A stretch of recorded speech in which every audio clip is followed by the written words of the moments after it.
여호야다가 나이가 많고 늙어서 죽으니 죽을 때에 130세라. 무리가 다윗성 여러 왕의 묘실 중에 장사하였으니 이는 그가 이스라엘과 하나님과 그의 성전에 대하여 선을 행하였음이더라. 여호야다가 죽은 후에 유다 방백들이 와서 왕에게 절하매 왕이 그들의 말을 듣고 그의 조상들의 하나님 여호와의 전을 버리고 아세라 목상과 우상을 섬겼으므로 그 죄로 말미암아 진노가 유다와 예루살렘에 임하니라. 19절 함께 읽겠습니다. 그러나 여호와께서 그들에게 선지자를 보내사 다시 여호와에게로 돌아오게 하려 하심에 선지자들이 그들에게 경고하였으나 듣지 아니하니라. 아멘. 우리 매주 수요일 또 제가 말씀을 전할 때는 분열왕국 남유다의 분열왕국을 한 왕씩 우리가 살펴보고 있습니다.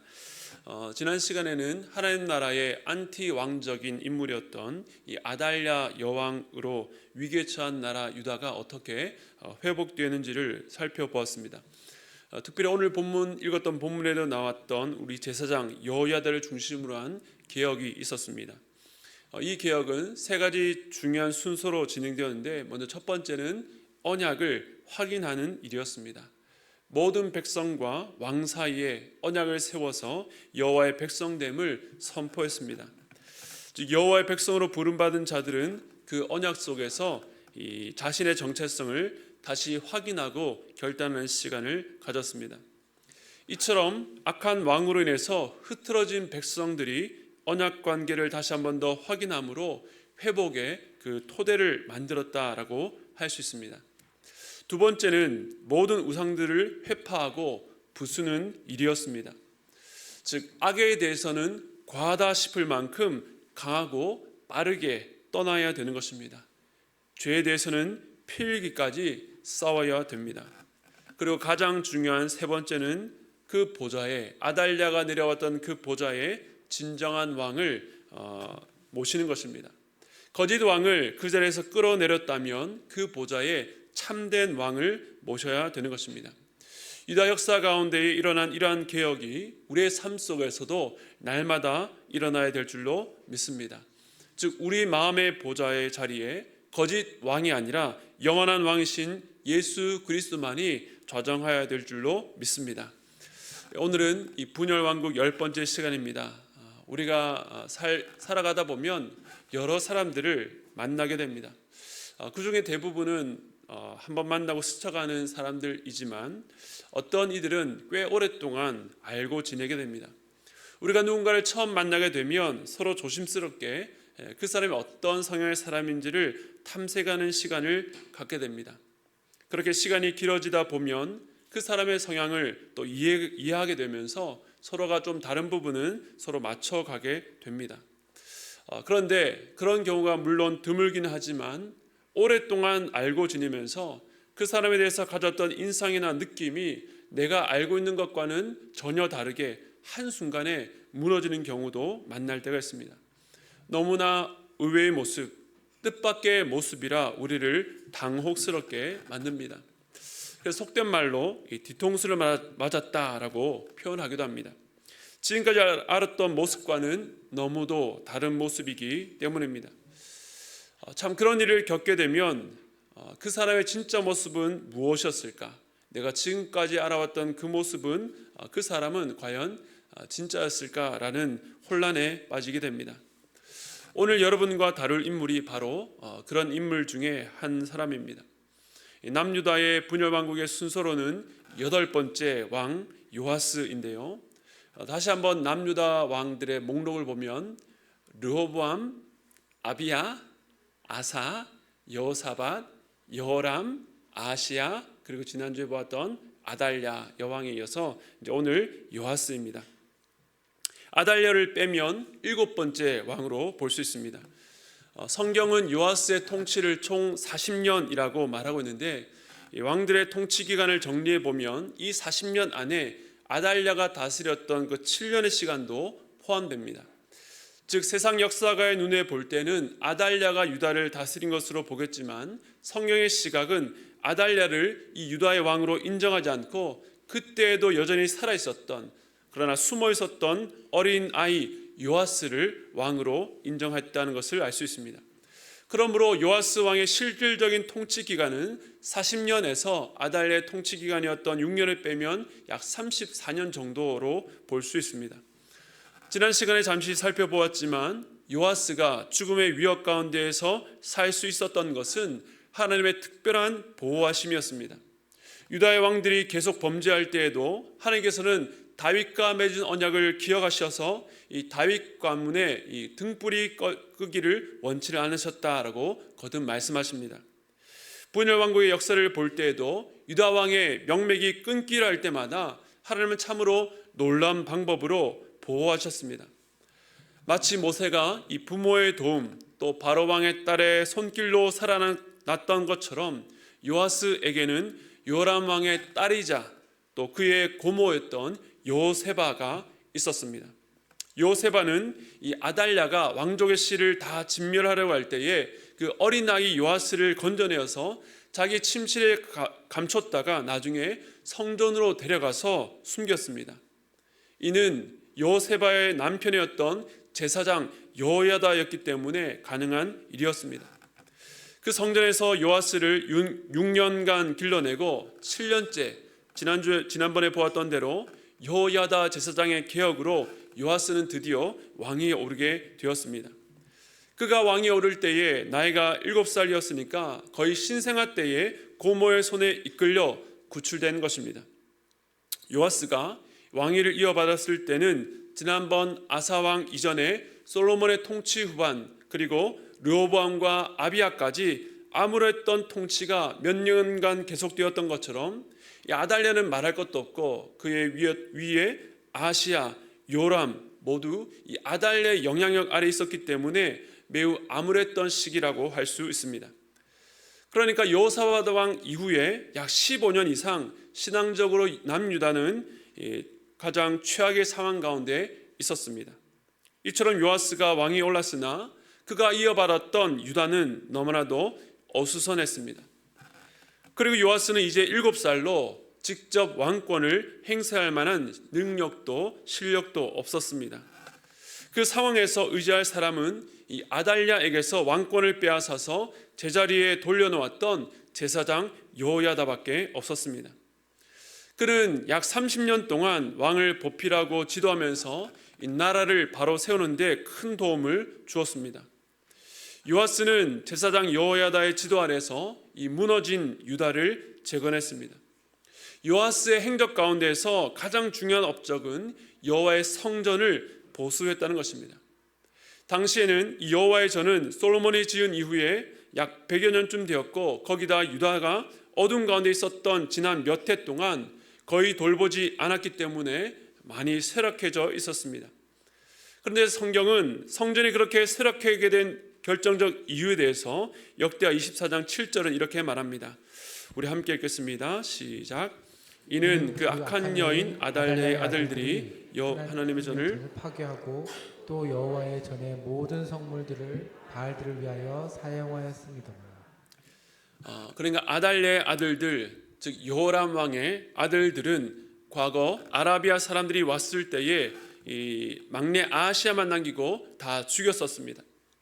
그러고 보면 이들의 죽음은 그들이 살아있을 때에 어머니 아달랴의 행동을 본받아서 하나님의 전을 파괴하고 여호와 전의 모든 성물들을 자신들이 섬겼던 그 바알들을 위해서 사용했던 결과였다는 것을 알 수 있습니다. 여호와의 전은 이처럼 악한 자들로 인해서 회파되고 방치된 상태였습니다. 요아스는 이 방치된 성전을 보면서 그 전을 수리할 마음을 가졌던 것입니다. 요아스에게 있어서 성전은 원래 성전의 기능뿐만 아니라 자신의 생명이 보호받고 또 그가 자랐던 곳이기도 했습니다. 먼저 요아스는 레위인들과 제사장들을 모아서 여러 성읍에 파송하고 하나님의 전을 수리할 수 있는 돈을 레위 백성들에게 거두도록 했습니다. 그런데 이 일이 지지부진하며 진행이 되지 않았습니다. 열왕기 하를 보면 요아스 통치 23년에 이르기까지 파손한 데가 전혀 수리되지 않았다라고 말합니다.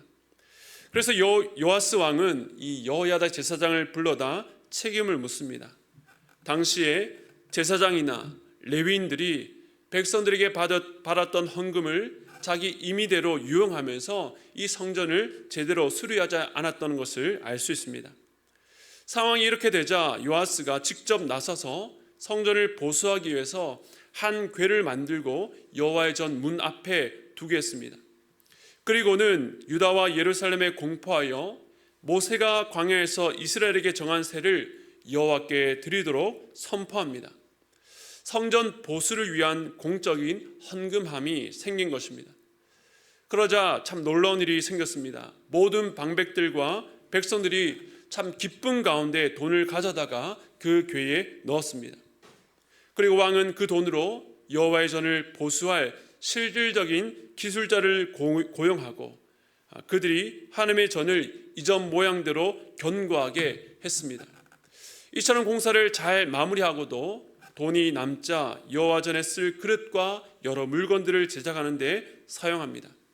이것이 요아스의 가장 큰 지적 가운데 하나였는데 바로 파괴되고 회파되었던 여호와의 전을 외형적으로 복원하고 재건하는 일이었습니다. 참 귀한 사역을 감당했습니다. 성전은 하나님의 임재를 상징하는 공간이었기 때문에 성전에 대한 태도는 그 왕이 하나님께 어떤 태도를 가지고 있었는지를 드러냅니다. 그런 면에서 볼 때에 요아스가 성전을 재건했다는 것은 이전의 왕들이 여호와를 업신여기고 성전을 파괴했던 그 악행이 제거되고 회복이 시작되고 있음을 알 수 있습니다. 그런데 요아스의 통치를 평가하는 데 있어서 눈에 띄는 말씀이 있습니다. 그의 통치에 있어서 중요한 역할을 했던 사람이 여호야다 제사장이라고 했는데 먼저 역대하 24장 2절 말씀 우리 함께 읽겠습니다. 시작. 제사장 여호야다가 세상에 사는 모든 날에 요아스가 여호와 보시기에 정직하게 행하였으며 그리고 여호와의 전 공사를 모두 마친 이후에 대한 묘사에서도 이 제사장이 또다시 등장하는데요. 24장 14절 하반절 우리 함께 읽겠습니다. 시작. 여호야다가 세상에 사는 모든 날에 여호와의 전에 항상 번제를 드렸더라. 즉 여호야다가 세상에 사는 모든 날 동안에 정직하게 행하고 항상 번제를 드렸다면 그가 이 세상을 떠났을 때에 어떻게 되었는가 의문이 듭니다. 그래서 요아스의 통치를 두 시기로 구분짓게 됩니다. 첫 번째는 여호야다가 살아있을 때, 두 번째는 그가 죽은 이후입니다. 우리가 본 대로 여호야다가 살아있을 때는 요아스가 하나님 보시기에 정직하게 행했고 여호와의 전에 항상 번제를 드리는 왕이었습니다. 그러나 여호야다 제사장이 죽은 이후에는 상황이 완전 달라집니다. 그 이후의 역사에 대한 기록이 오늘 본문입니다. 오늘 본문 15절에 보니까 그 제사장이 죽음으로 시작됩니다. 그가 죽을 때에 나이가 130세였으니까 아달랴에게서 나를 다시 되찾아서 개혁을 일으킬 때만 해도 약 90세가 넘는 노인이었을 것입니다. 그러나 그가 개혁하는 데 가장 선봉했었고 이후에도 요아스를 잘 지도한 것을 보면 나이는 비록 많았지만 영적으로 또 지적으로 신체적으로 대단한 활력의 소유자였다는 것을 알 수 있습니다. 남들의 인생을 마감할 시기에 유다를 재건하기 위해서 애썼던 큰 어른이었습니다. 그런 그가 죽었습니다. 그리고 그는 비록 제사장이었지만 오늘 본문에 보니까 다윗성 여러 왕의 묘실에 장사되었다라고 말합니다. 그만큼 유다에 있어서 왕처럼 중요한 역할을 한 것에 대한 예우였을 것입니다. 그런데 요아스가 이 여호야다의 죽음 이후에 돌변합니다. 이때가 요아스가 죽기 1년 전인데요. 그러니까 그의 통치 40년 중에 실질적인 통치 기간을 약 34년으로 본다면 33년은 여호야다의 지도 아래 요 앞에서 정직하게 행했는데 마지막 1년 여호야다가 없을 그때에 요아스가 하나님을 배반했습니다. 오늘 설교의 제목이기도 한데요. 33년의 요아스와 1년의 요아스, 과연 어떤 모습이 진짜 요아스였을까요? 요아스가 여호야다의 죽음 이후에 돌변해서 행했던 그 첫 번째 일이 18절에 있습니다. 18절 말씀 우리 다시 읽겠습니다. 시작. 그의 조상들의 하나님 여호와의 전을 버리고 아세라 목상과 우상을 섬겼으므로 그 죄로 말미암아 진노가 유다와 예루살렘에 임하니라. 여호야다가 죽고 난 이후에 가장 먼저 한 일이 바로 우상 숭배였습니다. 얼마 전까지 여호와의 전을 보수했던 왕이 이제 앞장서서 우상을 섬깁니다. 그는 무너진 성전의 외형을 세웠지만 그의 마음속에 세워야 될 참 성전을 향한 신앙이 완전히 무너져 있었다는 것을 알 수 있습니다. 이에 하나님께서 그들을 다시 돌이키도록 선지자를 보내셔서 경고하셨습니다. 그런데 안타깝게도 요아스 왕이 듣질 않습니다. 그러자 이번에는 여호와의 영이 제사장 여호야다의 아들 스가랴를 감동시켜서 하나님의 말씀을 대언케 했습니다. 하나님께서 어떤 의도였을까요? 바로 이 스가랴를 보면서 생명의 은인이요 자신을 지도했던 그의 아버지 여호야다를 생각하게 했을 것이고 그의 가르침을 기억하고 다시금 여호와께로 돌아오기를 바라셨을 것입니다. 스가랴가 여러 책망의 말을 하고 그의 말을 이렇게 마무리합니다. 역대하 24장 20절 하반절을 보면 너희가 여호와를 버렸으므로 여호와께서도 너희를 버리셨느니라. 이 말씀 여러분 기억나지 않습니까? 과거에 르호보암 왕 때에 선지자 스마엘을 통해서도 주셨던 말씀이었습니다. 당시에 유다가 잠시 강성해지자 르호보암이 또다시 여호와를 버렸습니다. 그래서 하나님께서는 이 일에 대해서 진노하셔서 애굽 왕 시삭을 통해서 유다를 심판하십니다. 그래도 그제서야 르호보암이 겸비하여서 하나님께 회개합니다. 그러자 하나님께서 뜻을 돌이켜서 완전히 멸망당하지 않고 그들을 어떻게 해요? 조금 구원을 허락하셨습니다. 그런데 이번에 요아스는 전혀 아니었습니다. 여호야다의 아들 스가랴를 통해서 책망을 들었던 요아스는 사람을 시켜서 그를 돌로 쳐서 죽여버립니다. 이 얼마나 배은망덕한 행동입니까? 스가랴는 마지막에 여호와께서 이 모든 상황을 감찰하시고 자신의 억울함을 풀어달라고 호소합니다. 그리고 1년이 지납니다. 그때에 아람 군대가 예루살렘을 향해서 올라왔습니다. 요아스는 모든 성물과 여호와 성전과 왕궁에 있었던 금을 떼어다가 그들에게 보냈습니다. 참 굴욕적인 외교였습니다. 그런데 이번 침공은 이전에 유다가 애굽이나 여러 다른 나라에서 당하던 상황과는 조금 달랐는데요. 우리 역대하 24장 24절 말씀 함께 읽겠습니다. 시작. 아람 군대가 적은 무리로 왔으나 여호와께서 심히 큰 군대를 그들의 손에 넘기셨으니 이는 유다 사람들이 그들의 조상들의 하나님 여호와를 버렸습니다. 이와 같이 아람 사람들이 요아스를 징벌하였더라. 이 말씀에서 뭔가 이상한 점이 느껴지지 않습니까? 마치 아람 군대가 과거의 이스라엘 백성처럼 요아스가 이스라엘 대적했던 이방인처럼 그렇게 묘사되고 있습니다. 지금까지 유다를 침공했던 나라는 대군이었습니다. 그런데 지금은 상황이 역전되었습니다. 오히려 유다가 심히 큰 군대였고 상대편은 아람은 오히려 적은 군대였다라고 말합니다. 그런데 적은 군사들의 손에 심히 컸던 유다가 넘어가 버리는 상황이 된 것입니다. 유다가 하나님을 버리자 하나님께서 마치 유다를 적으로 삼으셔서 적군이 승리케 하신 것입니다.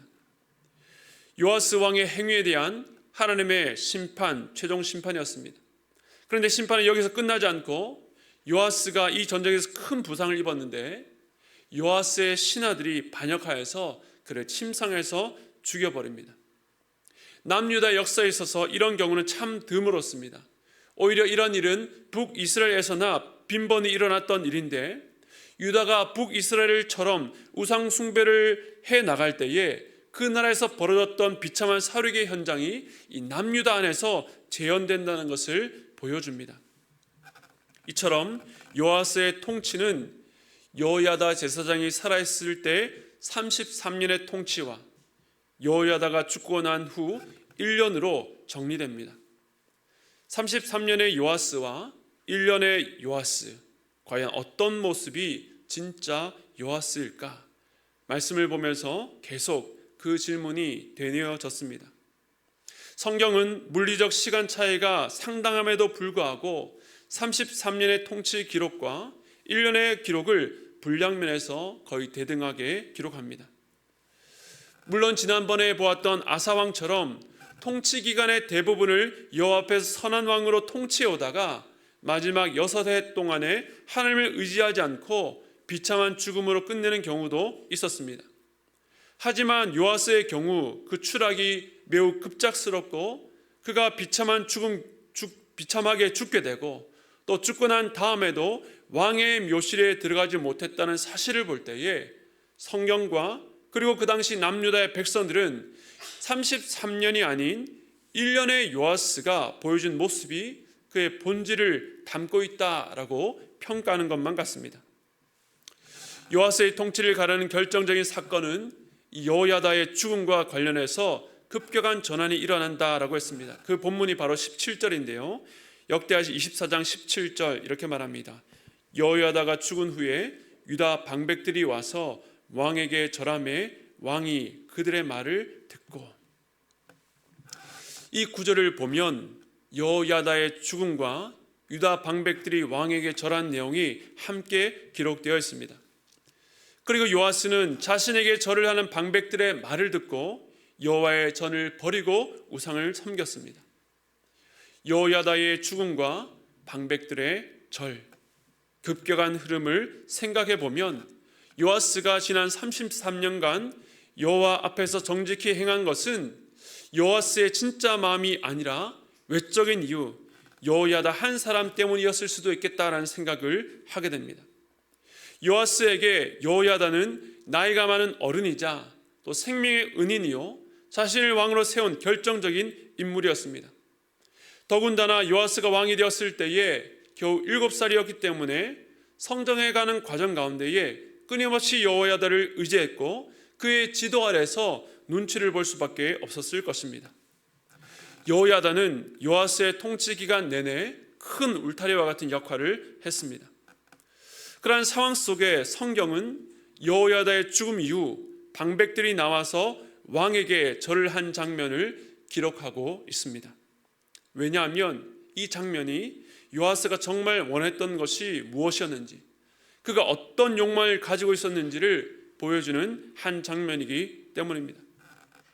그는 어쩌면 이 여호야다를 벗어나서 세상이 말하고 있는 진짜 왕, 절받고 높아지기를 원했을 것입니다. 그의 삶의 유일한 안정장치였던 여호야다가 죽자 고삐가 풀린 망아지처럼 그가 어떤 자인지를 드러냅니다. 요아스를 바라볼 때의 안타까운 것은 무려 33년간 여호야다의 지도 아래 보냈던 시간 속에서 확실한 신앙 가운데 거하지 못했다는 것입니다. 여호야다가 울타리에 섰던 그 신앙 안에서 그 신앙을 자신의 신앙으로 세우지 못했다는 것입니다. 사람들 앞에서 열심히 경건의 모양을 갖고 여호와의 전을 보수할 때도 앞장서서 성과를 이루어냈지만 그 모든 것들이 결국 자신의 의지라기보다 여호야다의 영향력 아래 행한 일이었다는 것을 알게 됩니다. 유다의 방백들도 마찬가지입니다. 여호야다가 살아있을 때는 아달랴가 남겨둔 우상을 파괴하고 성전을 재건하는 일에 동참했지만 여호야다가 죽자마자 왕을 찾아가 절하면서 왕의 마음을 유혹했습니다. 그리고 함께 우상 숭배에 빠져서 나라를 위기 가운데 몰아갑니다. 요아스와 유다의 방백 모두 33년 동안 하나님을 섬긴다라고 하는 외형은 갖고 있었지만 그 안에 참된 기쁨과 신앙을 맛보지 못했습니다. 하나님을 이론으로만 알았지 실질적으로는 전혀 느끼지 못하고 신앙적 행위만을 반복한 것은 아닌가 생각하게 됩니다. 오늘 말씀을 준비하면서 참 마음 한켠이 무거워졌습니다. 어떤 이는 요아스의 인생과 통치에 대해서 단 몇 줄만 보고 그의 삶을 너무 가혹하게 평가한 것이 아닌가라고 생각할 수 있습니다. 그러나 성경이 요아스 왕의 삶을 단 몇 줄로 우리에게 설명하도록 제시하고 있습니다. 오늘 말씀이 받아들이기 힘든 이유는 무려 33년을 거짓과 외식으로 살 수 있는가 하는 것입니다.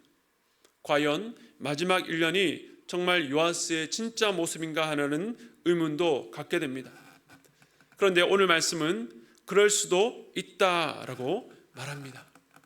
오랜 시간 훌륭하게 산 것 같은데 그 모든 것이 가짜일 수도 있다는 것입니다.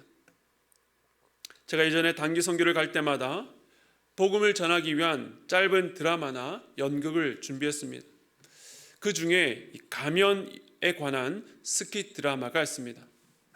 짧은 극이지만 가면을 쓴 모습과 벗은 모습을 대조시키면서 그 이중성을 꼬집습니다.